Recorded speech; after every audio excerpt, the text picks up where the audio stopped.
Hey guys, Michael Guerin with the Forecast Contest team here to introduce our viewers to a new Knowledge Exchange highlight video featuring some of our past guest speakers and how they dealt with their first jobs and what advice they gave to our viewers about approaching their first jobs as well. We hope you'll enjoy it. And I will say that the company that I worked for, the company culture was pretty rough, actually. It was not a lot of fun. The employees tried to have a good time, but the overall management structure was pretty tight, and it wasn't a great place to work. And I'll tell you that when you're in a new city, the only people that you know are people that you work with, and those are the people that you hang out with socially. When you hang out with people socially, guess what you do? Guess what you talk about? You talk about how bad the job is, how bad the company is. So it becomes a reinforcing, it becomes a reinforcing thing for the psyche, and that was pretty difficult for me. It didn't take too long there before I really just just to put a pin on it. I became pretty depressed. Like most of the people that I hung out with weren't very happy. I wasn't very happy. The job was fun, but the company was not. And so it just didn't feel good. Like life just didn't feel great at that point. As I mentioned, I was in an employment contract. So the days are changing now, where not as many people have to deal with these now as did back then. But essentially, when I came into the company, they required that I work there for a year, at least a year. And they required that if I were to leave there, I couldn't go to work for another weather company, essentially, for at least a year after I left. Which is, if you think about it, a pretty onerous thing, right?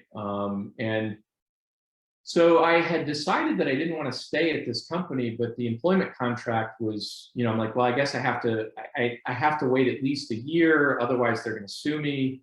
And then I might have to stay out of the field for another year, otherwise they might sue me. And I had heard, at the time, I had heard about another weather company that was pretty famous for suing their employees who had left employment. I didn't work for them at the time. This was a different company, but I had heard about people getting sued at other weather companies. So I talked to some people I trusted, who knew the world a lot better than me as a recent college graduate, who basically counseled me to say that my mental health was important, and that in the grand scheme of things, it was very unlikely that the company would sue me because they would have to incur costs to sue me, that they would never recover if they actually won a lawsuit. So I talked to some people who basically said, number one, they're probably not going to sue you. Number two, if they were to sue you, they're probably not going to win. Number three, if they did sue you and they win, what do you have that they're going to take away from you? And so that was advice that I followed at the time. In the profession I'm in, I see a lot of doubt every day among undergraduate students, and I tell them that the best thing the thing they've got to do is work hard. Nothing substitutes for hard work. Certain amount of brain power comes with going to college and doing well, but making sure that you study, making sure that you take care of a lot of the stressors that are around you, because for a lot of students, you're away for the first time. And so not only do you have to study, but you also have to wash your clothes. You have to get to your own meals without somebody calling you downstairs or calling you upstairs or whatever the case may be.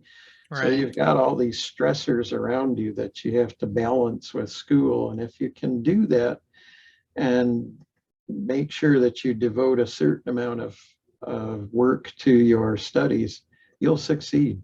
What I'll say in terms of I don't know, trying to pass on sort of a positive message or takeaway from that experience was, that there's going to be ups and downs in your career. Almost everyone I know, at least in my sphere, in my network, even the most successful folks, have had some of those, ups and downs, so to speak.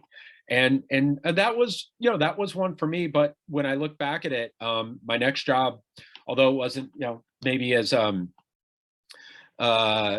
maybe it wasn't sort of my dream position, and I turned out I wasn't there long. It still gave me some good experience, and it still helped sort of pad my resume, however you want to look at it, and it helped to be able to launch me to my next position, which was something much more that I was looking forward to, advancement in terms of some of the things I'd be doing and pay and things like that. So that's definitely one sort of experience that comes to mind.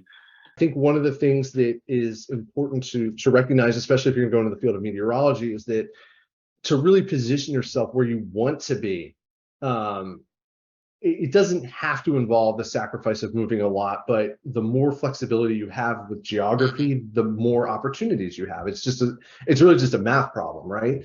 The more places you can work, the more jobs that are going to be there. Because it's reasonably rare to start right at the Weather Channel. There's only a couple of us that have done that. It's much more common, especially for the on-air group, to jump around to a bunch of small markets and eventually get recognized or have an agent or whatever the case may be, and then wind up at the Weather Channel.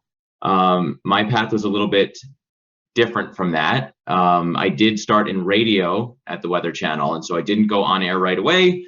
But honestly, part of what brought me there was my experience at Rutgers. That as a student, the meteorology club and the meteorology program got involved in a whole bunch of new ventures. That includes the what was called the on-campus TV Weather Watcher program.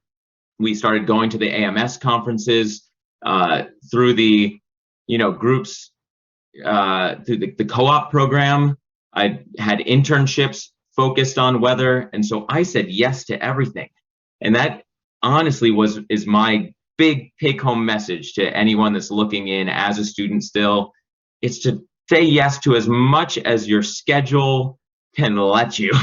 I think what was helpful for me, switching to fully remote after 1 month, was that in my previous position where I was basically a contractor for RiskPulse, doing a lot of analytic work for them, is that that position was remote. So I had 3.5, 4 years of experience working remote in some capacity.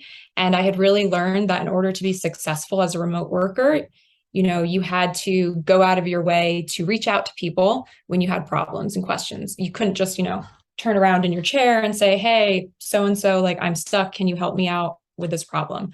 So I think that experience there really made it so that there was not this, invisible wall holding me back from asking questions when I needed help, and me just sitting at my desk in my home alone, trying to figure something out. And I think that's, a very valuable part or important part of working remotely, is being able to take the initiative to reach out and ask for help when you need it. And that concludes our first highlight video of our Knowledge Exchange guest speakers answering how they dealt with their first job and what they learned from it. We hope you found this video to be informative and helpful in steering your own career journeys. And thanks everyone for watching.